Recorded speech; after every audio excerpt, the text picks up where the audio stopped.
আসসালামু আলাইকুম ভিউয়ার্স, রেহেনার রান্নাঘরে আপনাদেরকে স্বাগতম। আশা করি দেশ ও প্রবাসে যাই যেখানে আছেন আল্লাহর রহমতে ভালো আছেন, সুস্থ আছেন।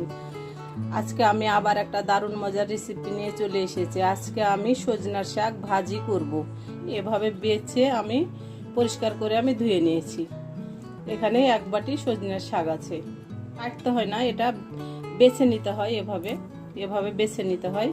আমি সুন্দর করে বেছে পরিষ্কার করে ধুয়ে আমি পানিটাকে ঝরিয়ে নিয়েছি। তাহলে চলুন কথা না বাড়িয়ে কিচেনে যাওয়া যাক। চুলায় আমি হাঁড়ি বসিয়ে দিয়েছি। এবার আমি দিয়ে দেব সজনার শাক। আমি সজনার শাকগুলো আমি দিয়ে দিলাম।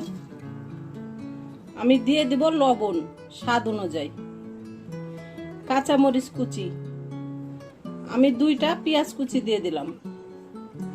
এখানে আমি খাবার সোডা দিয়ে দিলাম। খাবার সোডাটা দিলে শাকটা তাড়াতাড়ি সিদ্ধ হয়ে যাবে।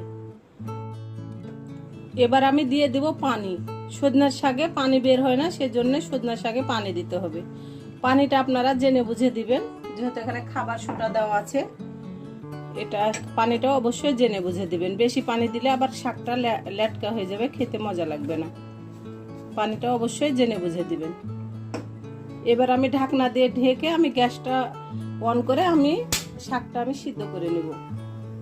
এবার আমি ঢাকনাটা উঠিয়ে নিব।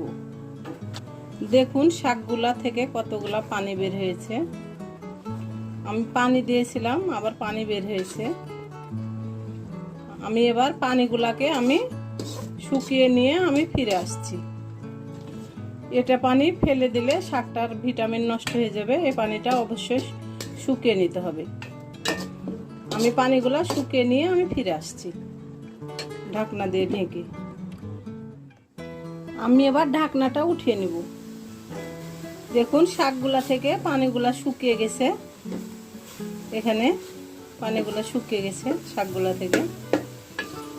আমি এবার শাকগুলাকে একটা পাতিলে আমি উঠিয়ে নেব। গ্যাসটা আমি অফ করে দেব। শাকগুলাকে আমি পাতিলে আমি উঠিয়ে নিলাম। গ্যাসটা আমি অন করে দিয়েছি। এবার আমি দিয়ে দেব এখানে সয়াবিনের তেল। আমি এখানে সয়াবিনের তেল দিয়ে দিলাম। দিয়ে দেব আমি 3টা আমি শুকনা মরিচ।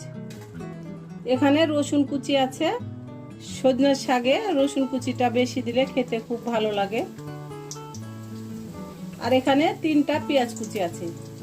আমি 2টা পেঁয়াজ কুচি শাকে দিয়েছিলাম, আর এখানে আমি 3টা পেঁয়াজ কুচি দিয়ে দিলাম। আমি এটাকে ব্রাউন কালার করে ভেজে নিয়ে আমি ফিরে আসছি। দেখুন আমার পেঁয়াজ রসুনগুলা ব্রাউন কালার হয়ে গেছে। আমি ব্রাউন কালার করে ভেজে নিয়েছি। এবার আমি শাকগুলা দিয়ে দেব। আমি এবার শাকগুলা দিয়ে দিলাম। সজনের শাক সিদ্ধ করে নিয়ে লবণ হলুদ, আপনারা ইচ্ছা হলে খাবার সোডাটা দিবেন, নইলে স্কিপ করবেন। তবে খাবার সোডাটা দিলে পারা শাকটা খুব তাড়াতাড়ি সিদ্ধ হয়ে যায়। তারপরে শাকগুলাকে সুন্দর করে সিদ্ধ করে নিয়ে রসুন কুচি, পেঁয়াজ কুচি আর শুকনো মরিচ দিয়ে তেলে ফেলতে হবে। এটা তেলে না ফেললে এটা স্বাদ আসবে না। এটা অবশ্যই তেলে ফেলতে হবে। আপনারা চাইলে সজনে শাকটা সুন্দর করে সিদ্ধ করে নিয়ে তারপরে পাটাতে বেটে এটা ভর্তাও করতে পারেন। এটা ডায়াবেটিসের রোগীর জন্য খুব খাওয়া ভালো সজনে শাকটা। আমি এবার এটাকে ভালো করে একেবারে ভেজে নেব। আমি যেভাবে শাকটা রান্না করলাম আপনারা একবার হলো আমার মতো করে রান্না করে খেয়ে দেখুন। এটা অসম্ভব একটা মজার রেসিপি। এটা যদি থাকে গরম ভাতের সঙ্গে তাহলে 1 প্লেট ভাত এমনি খাওয়া হয়ে যাবে, আর কিছুই লাগবে না।